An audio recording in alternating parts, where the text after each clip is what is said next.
प्यारे बच्चों, कैसे हो? उम्मीद करता हूँ कि आप अच्छे होंगे। आज का क्लास कुछ ऐसे चैप्टर को मैं लेके आया हूँ जो आपने कभी पढ़ा भी है, और आज इस तरह कॉन्सेप्ट के साथ मैं इसे अच्छे से पढ़ाऊँगा। चैप्टर का नाम है रेशियो और प्रपोर्शन। रेशियो और प्रोपोर्शन। तो प्यारे बच्चों, स्वागत है आपका अपने चैनल एजीएस यूट्यूबर में। और आज हम रेशियो से पहले शुरू करते हैं, उसके बाद मैं प्रोपोर्शन के बारे में आपको बताऊंगा। तो चलिए ज़्यादा देरी नहीं करते हैं, चलते हैं रेशियो की तरफ। ये रहा रेशियो। पहले हम रेशियो से शुरू करते हैं और देखते हैं। जैसे कि आप कोई भी एक अंक ले लीजिए, जैसे कि आप एक कोई भी अंक ले लीजिए या चर या अचर जो भी ले लीजिए, ए बटा बी को हम लोग लिख सकते हैं ए तथा बी का अनुपात। ए बटा बी को ए तथा बी का अनुपात कहते हैं। इसे क्या कहते हैं? इसे ए अनुपात बी कहते हैं। एकदम बेसिक से, एकदम नीचे से इसे हम इस तरह लिखते हैं, ए अनुपात बी भी कहते हैं। ए बटा बी को ए तथा बी का अनुपात कहते हैं, इसे ए अनुपात बी कहते हैं। जैसे कि इसमें हम आपको बताते हैं, ए हो गया प्रथम पद तथा बी हो गया आपका द्वितीय पद। हिंदी थोड़ा सा कमजोर है तो चलना चाहिए। ए हो गया प्रथम पद और बी हो गया द्वितीय पद। तो ए और बी को ए तथा बी का अनुपात कहते हैं, ए रेशियो बी यानी ए अनुपात बी कहते हैं। ए हुआ प्रथम पद और बी हुआ द्वितीय पद। तो और कुछ इसमें टॉपिक है जो भी हम बता रहे हैं, जैसे कि कुछ अंक भी है, मतलब उदाहरण के साथ साथ भी हम समझाएंगे। आप देखिएगा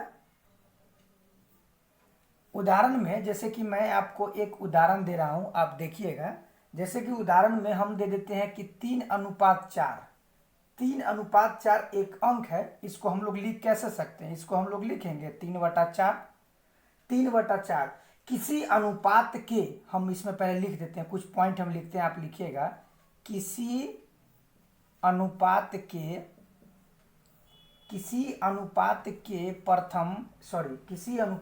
प्रत्येक पद में, किसी अनुपात के प्रत्येक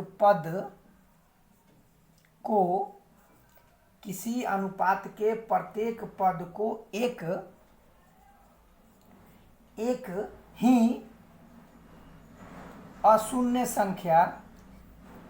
अशून्य संख्या से गुना अथवा भाग करने पर अनुपात नहीं बदलता है। प्यारे बच्चों, ये सबसे महत्वपूर्ण बिंदु हम इस पर लिखे हैं कि किसी अनुपात के प्रत्येक पद को एक ही अशून्य संख्या से गुना अथवा भाग करने पर अनुपात नहीं बदलता है। जैसे कि आपके सामने 3:4 का दिया था मैंने रेशियो, इसको 3/4 करते। इसमें कोई भी संख्या ऊपर नीचे, अंश और हर, जो मैंने पिछले ही वीडियो में बताया था, इसको गुना करने पर देख लीजिए, 5×3 = 15 और 5×4 = 20। इसको काटने के बाद इतना ही संख्या आएगी। इस पर आप कोई भी एक संख्या ले सकते हैं। इस बिंदु को अभी हम मिटा रहे हैं और एक और आपको उदाहरण दे रहे हैं। आप नोट में अगर इसे लिख लिए होंगे तो इसमें मिटा रहा हूं एक और उदाहरण देने के लिए।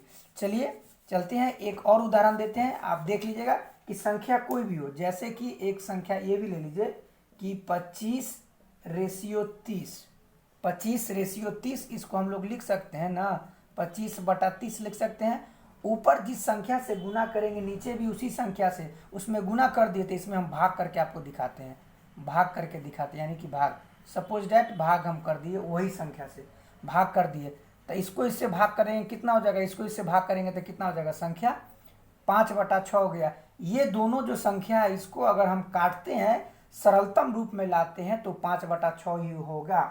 तो प्यारे बच्चों, रेशियो का मतलब हुआ कि किसी के साथ जोड़ा, मतलब किसी के साथ हमको क्या करना, मतलब रेशियो में हम उसके साथ क्या बोलते हैं उसको, हम उसके साथ मतलब पेयर कर रहे हैं, कि हम उसके साथ एक तुलना कर रहे हैं कि हम तुमसे कम है या तुम हमसे ज़्यादा हो। उसी तरह जैसे कि एक उदाहरण में, जैसे कि 5:2 लीजिए, 5:2, यानी कहने का मतलब हो गया कि हम गरीब हैं, ये हो गया गरीब और ये हो गया अमीर।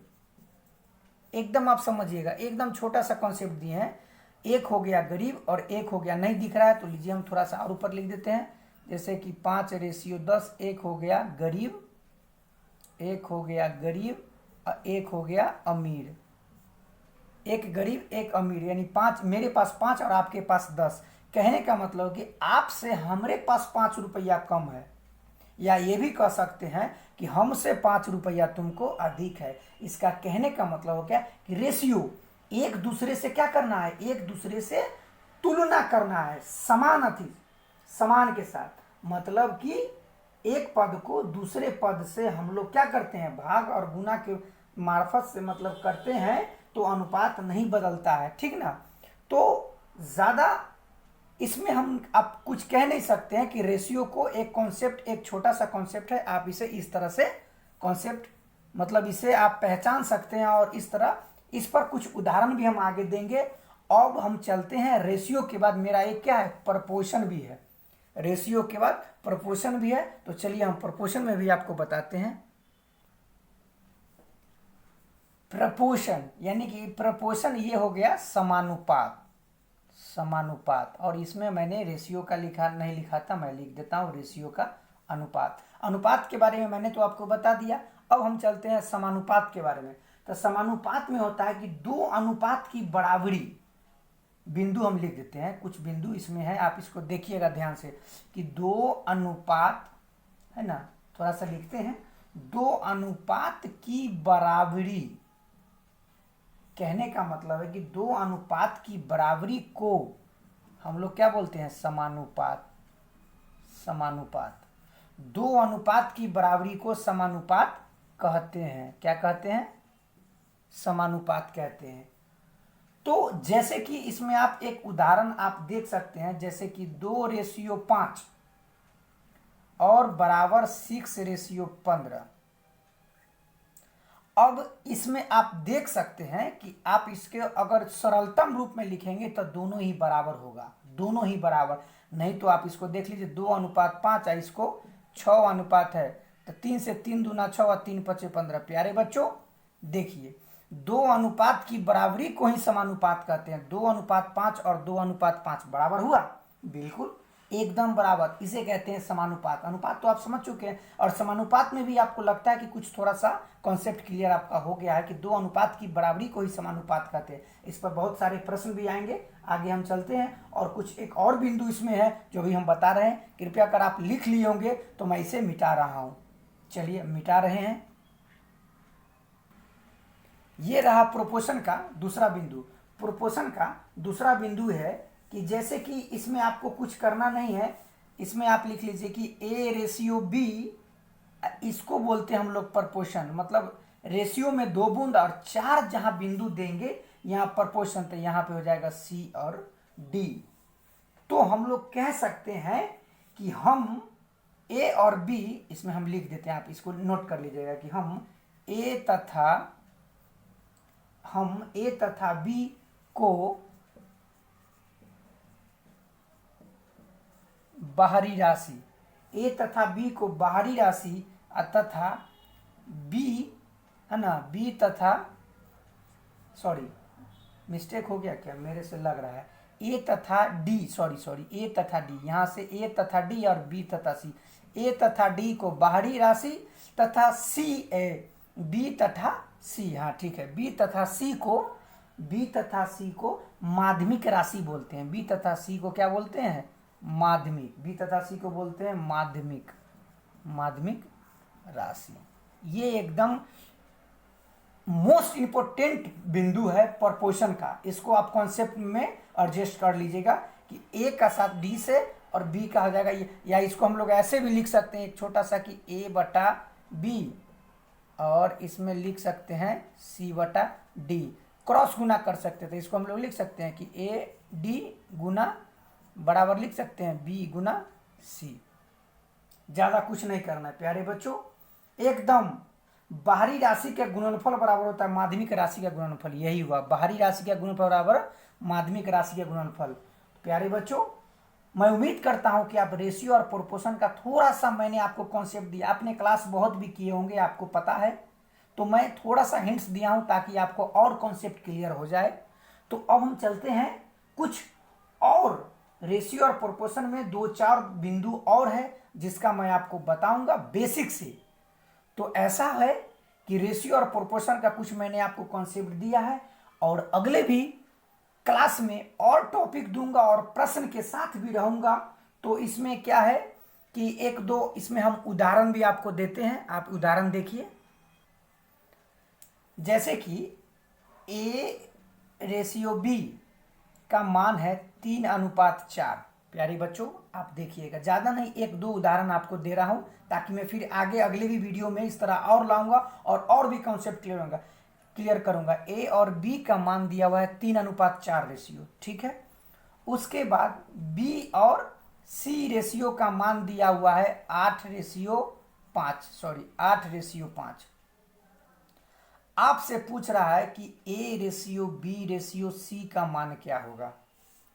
प्यारे बच्चों, इसको 2 मेथड से आप बना सकते हैं, एकदम 2 मेथड से आप बना सकते हैं, आपको जैसा लगे। सिंपल में मैं एक पहला मेथड आपको बता रहा हूं, मेथड फर्स्ट कर देता हूं, या टाइप फर्स्ट में आप देखिए, टाइप फर्स्ट में मैं लिख देता हूं, जैसे कि आपको ये देखना है कि ए बी और सी, इसमें आप देखिए कि ए बी सी में आपको कॉमन कौन सा अंक है। तो कॉमन आपके पास क्या है, बी का राशि आपके पास कॉमन है। तो यहाँ पे आप देखिए कि बी यहाँ में कितना में अंतर है, वहाँ पर 4, यहाँ पर 2, दोनों का एलसीएम निकालेंगे 8 हो जाएगा। तो 8 करने के लिए प्यारे बच्चों हमको इसमें 2 से गुना करना पड़ जाएगा। 8 करने के लिए इसमें हमको 2 से गुना करना पड़ जाएगा, 2 से गुना। तो एक रेशियो में जब हम 2 से गुना करेंगे तो बचे हुए रेशियो में भी 2 से गुना करना पड़ेगा, यानी कि 4 दूना 8, 4 दूना 8। बिल्कुल एकदम क्लियर हो गया। नीचे वाली में राशि में हमको थोड़ा सा भी चेंजिंग नहीं हुआ, तो हम इसको लिख सकते हैं, हम इसको लिख सकते हैं ए बी सी तीनों का अनुपात करना है तो 2 तिहाई 6, दोनों जगह बी कॉमन है तो एक जगह का आप लिख सकते हैं 4 दूना 8, और यह हो गया 5 में नो चेंजिंग। प्यारे बच्चों, ए बी सी का अनुपात अगर आपको निकालना है तो आप इस तरह निकाल सकते हैं, टाइप फर्स्ट है। टाइप फर्स्ट में आप देखिए, अब हम आपको बताते हैं टाइप सेकेंड करके। टाइप सेकेंड में ए भी देखिएगा, ए भी एक अच्छा सा आपको जो अच्छा लगे ये लीजिए। टाइप सेकेंड में भी आपको हम दिखा रहे हैं कि टाइप सेकेंड आप देखिए कि इसमें किस तरह से किया जाता है। टाइप सेकेंड में प्यारे बच्चों, इसमें भी आपका वही रेशियो निकालना है, ए बी सी। आपको पिछले पता होगा कि ए बी सी का हम रेशियो निकाले हैं टाइप 1 में, किस तरह निकाले हैं, और टाइप 2 में भी आप देखिए कि किस तरह निकलता है। इसमें भी ज़्यादा कुछ नहीं करना है। सबसे पहले अगर किसी के पास अगर थोड़ा ज्ञान आता है तो क्या करता है, झुकता है। क्या करता है, झुकता है। तो सबसे पहले आप ये रेशियो को लिख लीजिए, ए बी रेशियो लिख लिए, बी रेशियो यहाँ लिख देते हैं ए रेशियो बी, ए और बी हो गया। उसके बाद बोला है बी या सी, तो बी यहाँ पे हो जाएगा और सी यहाँ पे हो जाएगा, ए बी सी। तो प्यारे बच्चों, जब किसी के पास थोड़ा सा ज्ञान आ जाता है तो वह क्या करते हैं, झुकते हैं। तो सबसे पहले आप झुक जाइए। जब आप झुक जाइएगा तो आपको क्या करेगा, आशीर्वाद जब कोई दे तो आप क्या कीजिएगा, फिर उठ जाइएगा। तो फिर उठ जाइए, और जब आपको पूरी तरह से जब आशीर्वाद मिल जाएगा और आप उड़ जाएंगे, आप फिर कोई जब आपको सामने आ जाए तो आप क्या कीजिएगा, फिर झुक जाइएगा। इसका कहने का मतलब है, इसका ट्रिक है, झुकिए उठिए झुकिए। क्या हो गया, ऐसे आइए फिर ऊपर जाइए और फिर ऐसे आइए। यही एक छोटा सा कॉन्सेप्ट है, आप इसमें देखिए, और कुछ नहीं करना है। अब इसको आप कर दीजिए, ये दोनों को गुना कर दीजिए, 8 3 24, इसको गुना कीजिए, 8 चौक 32, इसको गुना कीजिए, 5 चौक 20। अगर कटने वाली है तो सरलतम रूप में कर दीजिए, नहीं कटने वाला है तो छोड़ दीजिए। अब इसको हम काट के छोट कर सकते हैं, बिल्कुल काट के इसको हम छोटा भी कर सकते हैं। आप देखिए ये इसको काट के हम लोग लिख सकते हैं 12, इसको काट के लिख सकते हैं 16, नहीं दिख रहा है ना, ये हो गया 12, ये हो गया 16, ये हो गया 10। और कोई कटने वाला लीजिए, फिर कट जाएगा, ये हो जाएगा 6, ये हो जाएगा 8, ये हो जाएगा 5। प्यारे बच्चों मिला लीजिए, एकदम आप कॉन्सेप्ट को क्लियर हो गया होगा। टाइप 1 टाइप 2 थोड़ा सा कॉन्सेप्ट है, जो थोड़ा सा आपको जो बेटर लगे आप उसको फॉलो कीजिए, और जितना इस पर आप प्रैक्टिस कीजिएगा उतना आपके लिए बेटर रहेगा। तो रेशियो और प्रोपोर्शन में थोड़ा सा मैंने बेसिक नॉलेज दिया है, आगे और भी इसमें डीप जाना है, एकदम इस चैप्टर को घोर के पी जाना है, ताकि कोई भी एग्जाम में रेशियो का हिसाब आपसे नहीं बचना चाहिए। तो मैं आपसे ये उम्मीद करता हूं कि आज का क्लास आपके लिए बहुत ही बेटर रहा होगा, क्योंकि मैंने रेशियो और प्रोपोर्शन का क्लास थोड़ा सा स्टार्ट किया था और इसमें थोड़ा सा बेसिक से लिया था, ताकि आपको पूरा कॉन्सेप्ट क्लियर हो। और आगे भी 2-4 और भी टॉपिक है जो मैं दूंगा, और जितने भी रेशियो और प्रोपोर्शन से एग्जाम में पूछे हुए प्रश्न है सबका मैं प्रीवियस क्वेश्चन जो भी हो सबका मैं एनालिसिस कराऊंगा, और वो भी शॉर्ट ट्रिक शॉर्ट कॉन्सेप्ट के साथ। तो अब हम विदा लेते हैं। आज का क्लास आपको कैसा लगा कमेंट में बताएंगे, और आज हमारे पहली बार जो भी मेरे छात्र, जो भी मेरे प्यारे बच्चों पहली बार मेरा वीडियो देख रहे हैं तो चैनल को सब्सक्राइब करेंगे, वीडियो को लाइक करेंगे और दोस्त यार के पास शेयर करेंगे। मिलते हैं अगले वीडियो में, tata bye bye, good bye.